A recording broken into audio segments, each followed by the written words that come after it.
Thank you for joining us for this live question and answer session here at Mayo Clinic. I'm Erik Castle. I'm a urological surgeon here at Mayo Clinic in Arizona. And I'm Scott Cheney. I'm also a urological surgeon here at Mayo Clinic in Arizona. We're going to start by taking some questions that we often hear about prostate cancer. We'll take some questions from the audience, so you can please leave your questions in the comment section. First, we're going to talk a little bit about some of the risk factors and symptoms and treatment options for prostate cancer. First, for symptoms, oftentimes there's actually no symptom. A lot of patients will detect prostate cancer because they have an elevated PSA. But symptoms of advanced disease can be anything from difficulty urinating to bone pain to fatigue, unexplained weight loss, things like that. Yeah, I think I think in general most people assume that prostate cancer there really aren't a lot of symptoms. With the advent of a blood test, that PSA test called the prostate-specific antigen, which was developed in the late 80s, we were able to pick up prostate cancer a lot earlier, which was a real benefit because we were able to address a cancer that is very prevalent in the male population. And it still is the second most common cause of cancer death in the United States in men. So prostate cancer kills more men than colon cancer, brain cancer, pancreatic cancer. Only lung cancer kills more men. Mm-hmm. So really, risk factors have really changed the way we approach it because we were using that PSA test to find every prostate cancer. And we do know that what makes this cancer unique is that not every man does die from prostate cancer. You kind of hear all the time that everyone's going to live long enough, they're going to probably get it. So we really want to look at risk factors. The most common risk factors are going to be age. So the younger you are that you get prostate cancer, the more likely that you are at risk of dying from it. Race seems to be associated with it. So we see that in African American men. They not only have more cancer, but they can get a higher risk cancer. And then, of course, one of the biggest risk factors is family history. So if you have a first-degree relative, which basically means the father or an uncle or a brother that has prostate cancer, you can actually increase your risk of developing it in your lifetime. There are even tests now that we use, genetic tests. There's one that we use here actually now at Mayo Clinic, Arizona, that's unique to our practice, which is available. It's called the Prompt Genetic Score, or Genomic Score for prostate cancer, and it actually evaluates risk for these patients. That helps us determine how we're going to work them up. So next we'll talk about treatment options. As Dr. Castle had mentioned, we have detected a lot of prostate cancer because of this blood test, the PSA. With that has come a lot of over-treatment of prostate cancer, and there's been a lot of controversy about treatment for prostate cancer because, as he said, not all cancers need to be treated. There's a lot of cancers that we can just watch over time, and that's something we'll do something called active surveillance, where we very closely follow a low-volume, low-risk prostate cancer to identify if and when it needs to be treated. Many of these low-risk prostate cancers can be followed for 10, 15, 20 years at times. If you follow it closely, you can also detect it when it needs to be treated, and that way you don't have to have some of the side effects of treatment early on. You can wait before you actually have to have that treatment. So in general, treatment options for prostate cancer go anywhere from active surveillance, where you're watching it. There are some newer things that we have online more recently, things like cryotherapy, or freezing the prostate cancer, high-intensity focused ultrasound, where we actually use heat energy to destroy prostate cancers. Those two options are good for focal therapy for prostate cancer, again, which is relatively new. That's where we're treating one part of the prostate and not the entire thing, so that you don't have to have some of the side effects of treatment. That's good for some prostate cancers that you might identify on an MRI. Yeah. You only had one area of your prostate that was positive for cancer, so you can often treat just that area. I would say we very rarely use that. Rarely. So I want to be clear about it. I think it's important to know that one of the problems with prostate cancer is that it's a multifocal disease. And so if you treat one part of the prostate, that might leave an area elsewhere in the prostate that is going to be positive. And actually, if you have focal therapy, it's actually harder to treat it later. The two legitimate options for prostate cancer treatment are radiation and surgery. And radiation comes in several different varieties. You can have brachytherapy, where we use radiation seeds and implant them into the prostate. That delivers radiation directly to the prostate. You can also have external beam radiation therapy, and we can use light energy, or photons, to deliver that energy, or proton therapy, which is one of the things that's unique to Mayo Clinic in Arizona, to deliver that energy to the prostate. It's great because you don't have some of the side effects of surgery, but it has some downsides later on, which we can talk about a little bit later. The last option for treatment is surgery, and Erik and I are both urological surgeons, so we do surgery on the prostate to take it out, and that has an added benefit of completely removing the tissue. You know more about the cancer because you have it all removed. You can also sample lymph nodes as you do that surgery, so you just know how the cancer is going to behave. Oftentimes patients are relieved because your PSA will often go to 0 or an undetectable level after surgery. And they like the idea of not having to worry about it anymore after that.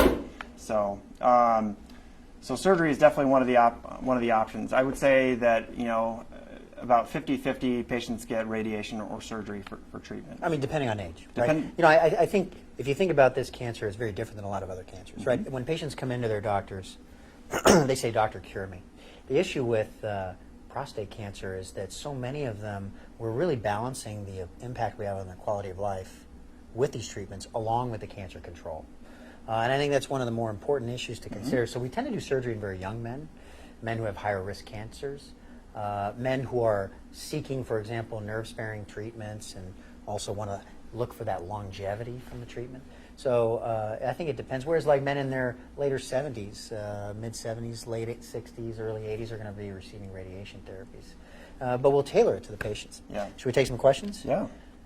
So this is a question from a member of the Mayo Clinic Connect. Does my husband's risk at 55 years of age increase for prostate cancer since 1, his father had stage 4 prostate cancer at age 76, and 2, his grandfather died from prostate cancer at age 54.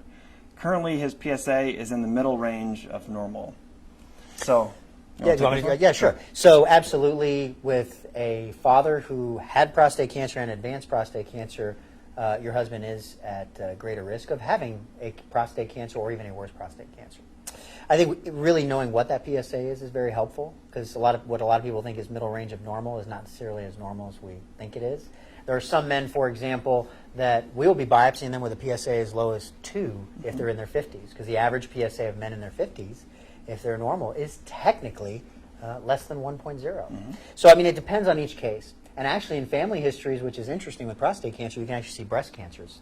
So having these patients sequence, which we can do now with different genetic tests, can help inform about the women in the families when you see a lot of men. So the short answer here is yes, your husband is at increased risk since he has a father who had this cancer. I think it's important to have a discussion with your doctor about testing the PSA in the first place. Yeah. And most institutions will talk about shared decision making, where you talk about the risks and benefits of testing a PSA. If you're at an average risk, the American Urology Association actually recommends against testing the PSA until age 55, and you test from 55 to 70 because that's where you get the most benefit for PSA testing. If you've got a family history, then that's going to influence when and if you test in the first place. So if you've got a family history and your grandfather died at age 55, you're going to want to start getting tested probably at least 10 years before that. Right. And depending on what the PSA shows, that can influence you as far as the interval with which you're testing. All right, let's do another question. You want me to read this one? I can do it. From a member of Mayo Clinic Connect, I have a very high PSA and symptoms consistent with BPH. BPH is a term used to mean enlarged prostate. It means benign prostatic hyperplasia, so a big old prostate. And was told by my doctor that I should have a cancer biopsy, which was negative. I subsequently read that biopsy is not always indicated with high PSA. What is the current best practices standard? Regarding the use of PSA in determining treatment, what other causes might be there for high PSA? You know, PSA was really a revolutionary test. There are not very many cancers that have a blood test that can actually detect cancer very early. And that's one of the dilemmas with prostate cancer, is this is a test that detects really almost any prostate cancer. It does miss some, but there are so many other things that can make that PSA go up. Right. And that's the challenge for men. And that's why we've tried to change our recommendations with respect to using this PSA test. If we rewind 20 years ago, we would do a PSA on every man who walked in the room. Men were going out and getting screening at the county fair, and they'd get their PSA test and their digital rectal exam. And ultimately now what we're recommending is, as Dr. Cheney had said, to be very selective. Now, BPH absolutely is something that can cause a rise in PSA. The most common causes of elevated PSA are BPH, because more prostate tissue makes more PSA. Prostate infections or inflammation, so if you have prostatitis, a urinary tract infection, any trauma to the prostate, so men who have catheters that are inserted for a surgical procedure or something else, And you know, those are kind of the most common causes of an elevated PSA. There are some men who just have a high PSA and they get a big workup. But with respect to this patient's questions, you know, his concern, it sounds like, was he got a biopsy and it was negative. Now, that doesn't necessarily mean he doesn't have prostate cancer. And that's where further testing nowadays with MRI, that genetic test we talked about that we're using a lot more to determine who we check a PSA on. This helps us kind of work through the weeds to figure out who really needs a biopsy.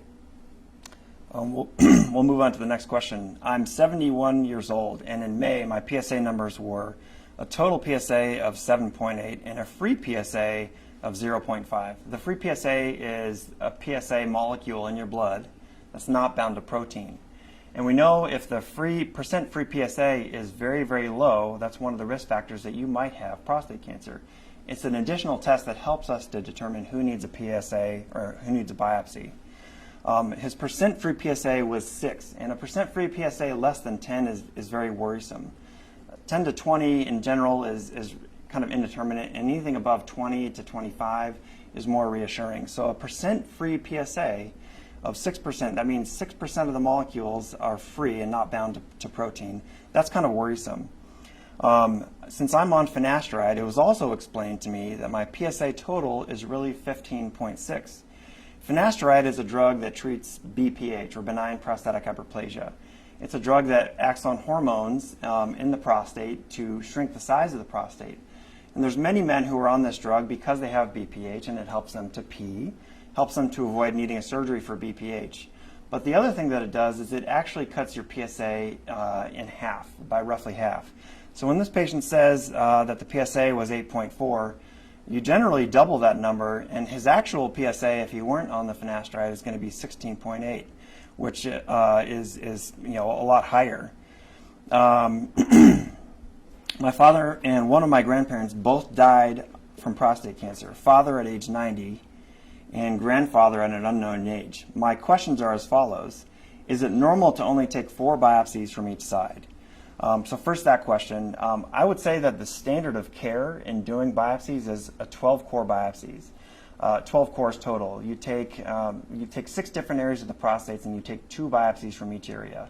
Now, if you're only taking 4 cores from each side, you're probably undersampling the prostate. And if you have a huge prostate, then you might be grossly undersampling the prostate. You might need to take more than that. That's where I think having an MRI really comes in handy, because it tells you not only the size of the prostate, but also if there's a worrisome lesion somewhere that you need to target specifically. If we just do a standard biopsy, we're kind of shooting the needle, it's a shot in the dark. And you're biopsying an area in the prostate that typically harbors cancer. But if you can see a targetable area with an MRI, you get a much higher yield, you're going to find more meaningful prostate cancers, and also probably avoid a biopsy in a certain percentage of patients. Next question was, what would you suggest for my next steps? Closely monitor my PSA, another needle core biopsy, an MRI, guided biopsy, or something else? Thank you in advance. Well, again, I'm a huge fan of getting an MRI because of the benefits that we just talked about. I really think that it helps up the ante with your biopsy, makes it much more meaningful. You're not shooting in the dark trying to find cancer randomly. So I would say your next step is probably an MRI, and that's going to help determine where you need to biopsy, size of your prostate. It might also reassure you and say, hey, look, your prostate is really huge. We don't see any worrisome lesions. Maybe you might want to forego doing a biopsy in the first place. Yeah, and also the timing is key, right? So if you had the biopsy recently, you probably would not want to do the MRI now. You want to give it several months to let the prostate settle down. Mm-hmm. But this is also another one of those patients who might want to look into a genetic test. Right. Because interestingly, some of these genetic tests, particularly that PROM score that's available through Mayo Clinic, Arizona, is actually was validated on the finasteride trials that were used to deal with patients who had BPH. And I also think that it's that drug, though, the finasteride, I'm not a big fan of. There's some people who use it. I'm very concerned because it has been associated with high-risk prostate cancers. So I think that patient should talk to his doctor about either the genetic score, getting an MRI, maybe even coming off the medication. So you don't have that kind of, uncomfortable, where does my PSA, is it really twice as high? Because if the medication is not providing a lot of benefit, might as well just come off of it. Right. If you're just joining us, this video is a Q&A about prostate cancer. Please leave your questions and comments in the comments section. Yep. Next question is, can prostate cancer be diagnosed by ultrasound? It's a tough question. Oftentimes we'll see patients who come in and a well-meaning doctor has gotten a prostate ultrasound on them. Unfortunately, prostate ultrasound to diagnose prostate cancer is very, very low yield. It's not very helpful for us. Usually we are using a PSA and a prostate exam. Is the PSA elevated?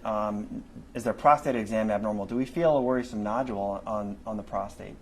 A prostate ultrasound is often done and you can see the prostate tissue, but it's not very specific for prostate cancer. So you might see a lesion that needs to be biopsied based on the ultrasound, but it's going to be negative. It's really not very helpful actually for diagnosing prostate cancer. Now we use prostate ultrasound in order to do a biopsy. That's how we see the prostate and make sure that the needle is going into the correct position within the prostate. So in that regard, ultrasound is useful, but we have already made the decision to do the biopsy. When you're trying to make a decision about doing the biopsy, you're going to use things like the prompt score, the MRI, the PSA, your prostate exam. So if your doctor is trying to get you to do a prostate ultrasound just to see if you need a biopsy, I would suggest against doing that. Yeah, ultrasound's not really the way to screen for cancer. Let's see, another question from a member on the Mayo Clinic Connect. What if the cancer has already spread to the rib? So prostate cancer is one of the cancers that can spread outside the primary organ, specifically to the bone. There are a handful of cancers that can do that, and prostate happens to be a very unique one in that way. The good news is that even when prostate cancer is spread, it's very sensitive to hormonal manipulation. One of the earliest management therapies that were used even before we had all the fancy surgeries and drugs was to actually take away a man's testosterone. And so generally, if it's already spread to the rib and the patient just got diagnosed, they usually are placed on some therapies, injections. There are some pills that will actually lower the testosterone and the cancer will go to sleep. It's rare that it completely cures it, but it can control it. And I've seen patients who have metastatic prostate cancer who will go for years, which you don't really see with other cancers. But that patient should definitely talk to a medical oncologist if they believe it's in the rib. Yeah, I think the word cancer really scares a lot of people. And people come in, even with a low-grade cancer, and they're worried about dying from prostate cancer. Yeah. Well, we can tell you, this is not a blanket statement, but most prostate cancers are not going to harm you as quickly as things like other types of cancers like pancreatic cancer, esophageal cancer. Those in general are much more aggressive and can harm you much, much faster. Prostate cancer, you can almost treat it like a chronic disease in some scenarios because you can live for so long with it. And that's why we don't recommend treatment in every patient, because it's likely in a lot of cases that you're going to die from something else before prostate cancer would have harmed you. Right. And so why do we want to put you through the side effects of radiation or surgery if you're going to die from something else a long time away? Next question is, what are the side effects of prostate surgery? It's a great question. And that really goes to why a patient might choose not to do surgery. The two main quality of life issues with prostate surgery are erectile dysfunction and incontinence.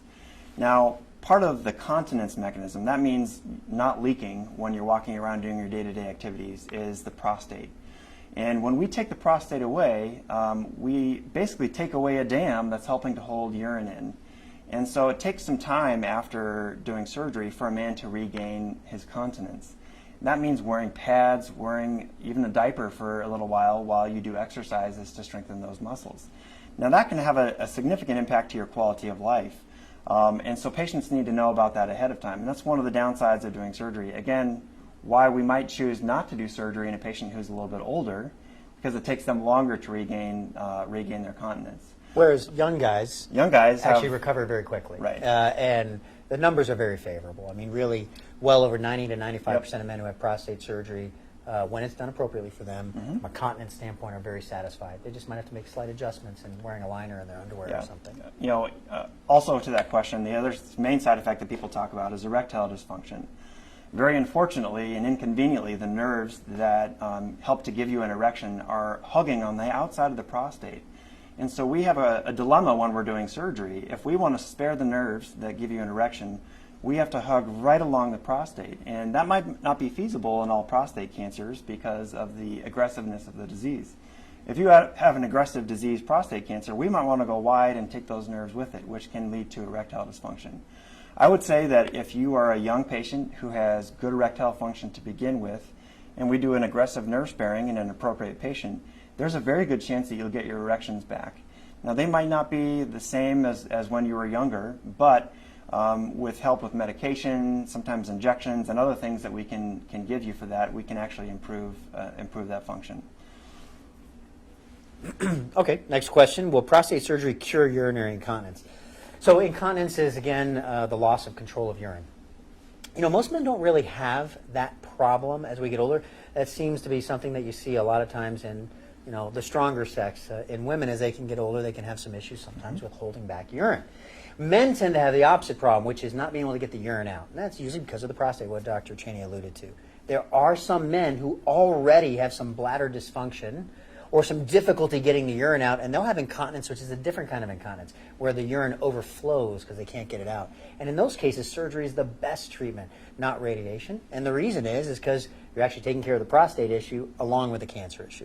So yes, the short answer is there are some men, but honestly the conventional wisdom is that if your prostate is removed for prostate cancer, you're usually going to have a little bit of issues with stress urinary incontinence rather than curing the incontinence. Now, when we talk about incontinence, it's not like you're floridly incontinent, you're leaking and soaking up pads. We're talking about leakage when you cough, sneeze, when you're doing heavy exercises. Those are the kinds of things that men need to wear a pad for, just for security. So next question is, let's see here. What is the best option for laparoscopic or robotic prostatectomy? This is, as technology has evolved, we have gone from doing an open prostatectomy, and I would say there's still, 5 to 10% of doctors who do an open prostatectomy, and I would say you can give a very similar outcome doing an open prostatectomy versus a robotic prostatectomy. The next step was laparoscopy. Laparoscopy is where you put small little keyhole incisions in the abdomen, and you have instruments that go into the abdomen, and you're able to free up the prostate and do a prostatectomy minimally invasively, so you don't have a bigger incision. Well, from that has stemmed robotic surgery. Robotic surgery is where Erik or I will use the Da Vinci robot or some other kind of robot application.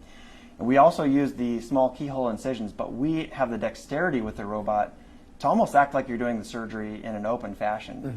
And so we went from open surgery to laparoscopic prostatectomy, and now I would say 90 to 95% of doctors are doing robotic prostatectomy.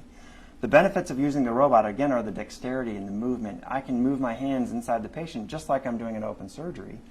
You can actually see because we have HD, high-definition vision, and you can see much more easily to do the connection of the bladder to the urethra.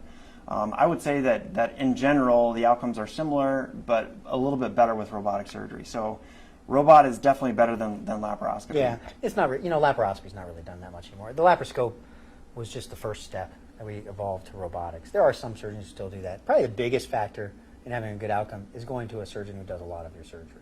So if you have a surgeon who does a lot of open surgery, then you'll have it done open with that one. If you have a surgeon who does a lot of robotics, you'll have it done robotically. Yep. But it really comes down to the surgeon. What are the chances of the cancer coming back after treatment? What should I watch for? And if it comes back, what's next? Well, it depends on the kind of treatment you had. So, in general, the easiest way to detect return of cancer after treatment is with a PSA test. Again, what makes the test such a great test? There's not a lot of cancers that have that. You have any other cancer, and they're going to use x-rays to determine if the cancer has come back. And so if you've had radiation and the PSA is starting to go up, usually the next steps are to have a biopsy to look for the cancer if it's anywhere else in the body and possibly see what your next options are. The downside of radiation before surgery is that there aren't as many options because, as men get older and if the cancer comes back after radiation, sometimes we won't offer surgery in that setting. On the other hand, if someone's had surgery, you really have actually just about every option. You can have radiation, you can have hormone therapy, chemotherapy, all the different therapies.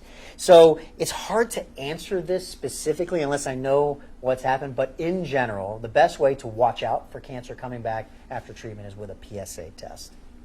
Next question. I had my prostate removed several years ago and had a few ablations at Mayo. My current PSA is 2.1, an increase from 1.0 months ago. What would you suggest as the next step? Well, this talks about cancer recurrence after having surgery to remove the prostate. I'd need to know a little bit more details about how the prostate was removed. Did they do a radical prostatectomy, in which case they removed the entire thing, both the inside of the prostate and the peel or the outer core of the prostate? Or did they do a TURP or some kind of transurethral surgery where they just remove the inner part of the prostate that blocks the flow of urine? If they did a radical prostatectomy and you've had some kind of ablations before and your PSA is going up from 1 to 2.1, that makes me worry that the cancer is back. And if you have a detectable PSA after treatment for prostate cancer, that means the cancer is somewhere in your body. Now, we might not always be able to identify where that is, but I would say that the next step for you is typically going to be some imaging. And that imaging, if you've already had treatment, we can do a PET scan that is very good at detecting, even small amounts of prostate cancer in your body.